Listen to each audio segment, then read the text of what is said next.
So again, if you're just joining, I am going to be starting a video podcast called Growing Peppers with people that have influenced my life, or maybe I've just met and I work with. Basically just shoot the shit, you know, while I cook for them. So that was the semolina whole wheat crust. That's why I did the sauteed spinach, tomato, and the prosciutto. I really love that combination on that crust.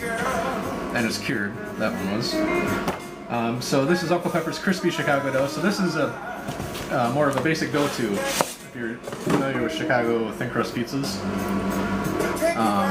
It's very low hydration. Sometimes it can be kind of hard to work with. So if you're new to the pizza game, Chicago pizza game, I would suggest either using a higher hydration dough or go a little wetter with it at first until you get the feel of it. Some breadcrumbs. I'm gonna dust our wooden peel with some breadcrumbs. These are just some Toronto that I let go stale, baked off, and ran through a grinder. Not grinder, sorry, food processor. And then we have one more cured crust here we'll do. And then we'll get to the raw dough. So again, this sat out for about 5 hours. This side is the cured side. It dried out. It lost some of the hydration. We're going to flip it. And then this is going to be the bottom.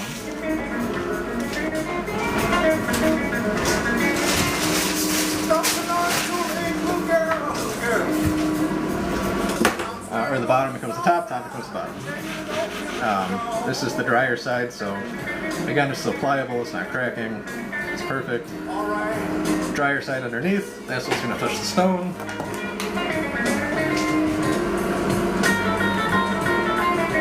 Crushed tomatoes. I go a little bit light on this because it's a very thin dough. So the semolina was only 164 grams for a 12-inch pizza. This one I think is about 205.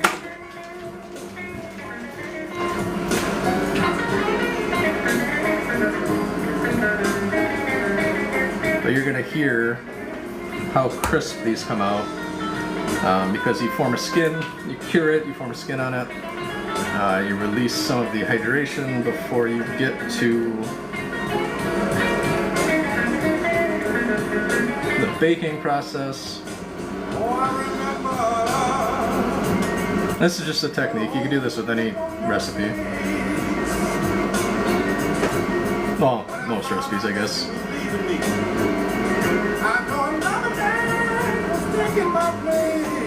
Alright. Crushed some Romano.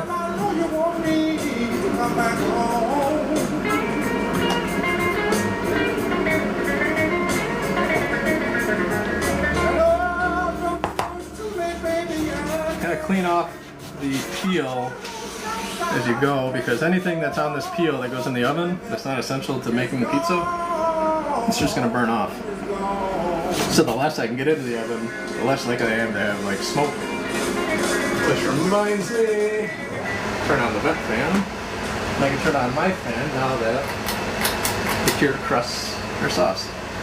If you're curing a crust and you leave it under a fan, it's going to bubble up, curl up, and it's going to be useless, so you don't want to do that.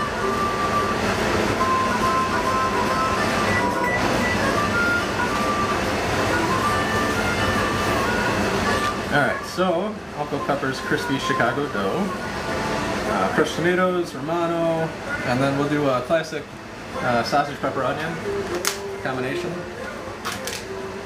Very, very classic Chicago. Sometimes there's mushrooms in it. Some kind of variation, but I guess in New Orleans they have the Holy Trinity of cooking with the bell pepper, onion, and celery. In Chicago, the pizza Holy Trinity is Italian sausage, bell pepper, and onion. And the sausage I always like under the cheese. We're in the oven long enough that it will cook raw sausage as long as the pieces are small enough. So I like to keep it underneath so it renders some of the fat again, kind of like the prosciutto does, but also it won't dry out. If you put it on the top, it can dry out. which, if you like that texture, is fine. It's a little charred and whatnot. Totally fine. So it's Italian sausage raw, so I'm going to wash my hands.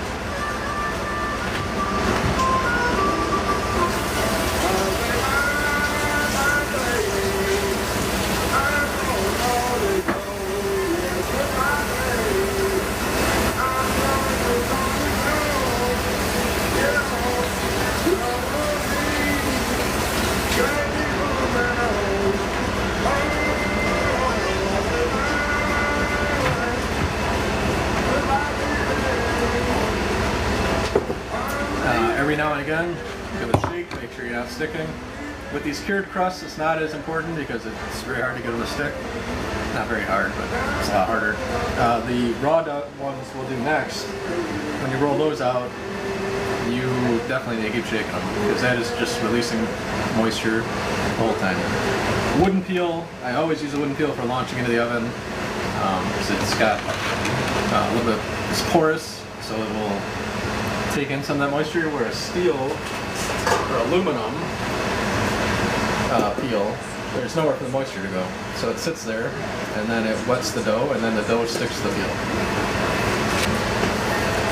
We only have a minute left, so we'll go with our cheese. And this is just mozzarella.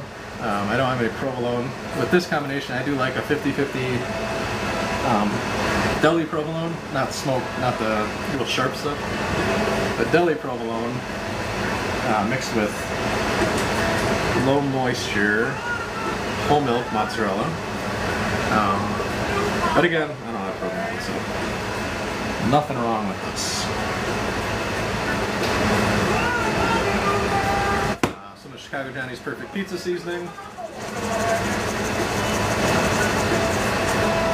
And then these are some bell peppers I ran through the mandolin this morning and threw them in a container with a paper towel. What that does is it helps some of the moisture to get absorbed, because with Chicago thin crust pizza you don't want a lot of moisture in your toppings. I'll do another 30 seconds. We're going to end up at 9.5 minutes for that one. The oven, usually I'm at 8 minutes, and I think what happened is that I got home a little late, and the oven only heated up for about 45 minutes. If you are heating up your oven, a stone in there, you want it for an hour, maybe even longer. Oh yeah. So through the mandolin was the tomatoes, which I did last, onion and bell pepper. Alright, let's get this out of here. So, here we have the cured crust.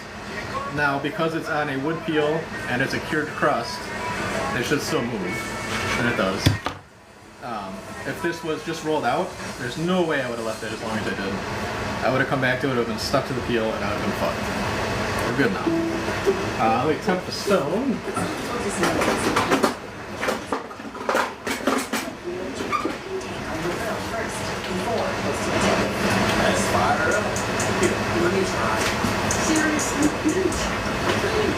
So, the stones that I'm using today, and that I prefer to use, are actually pieces of granite countertop. They're like 14 by 16 inches. So when I'm making pizza on them, normally you want the stone to heat up fully in between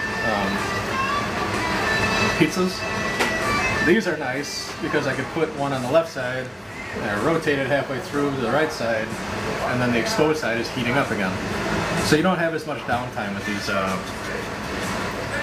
granite stones. They're thick, they hold the heat very well, they transfer heat very well. And I mean, this is a fake countertop, but I see all the variations in the stone that they're mimicking, obviously. They all hold heat differently.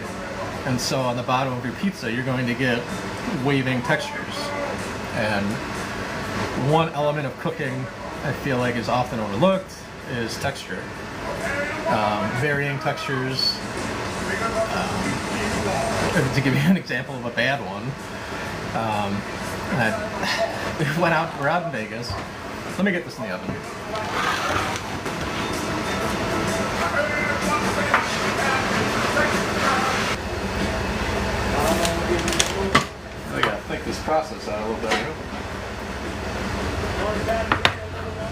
So the cured crust, so it's already loose on the low on hydration.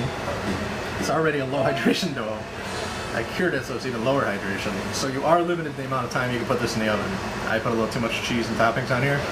You can see the cheese didn't get a chance to brown because the moisture from the onions and the peppers, and maybe a little too much cheese, didn't give it enough chance to dry it out. But fucking fantastic pizza.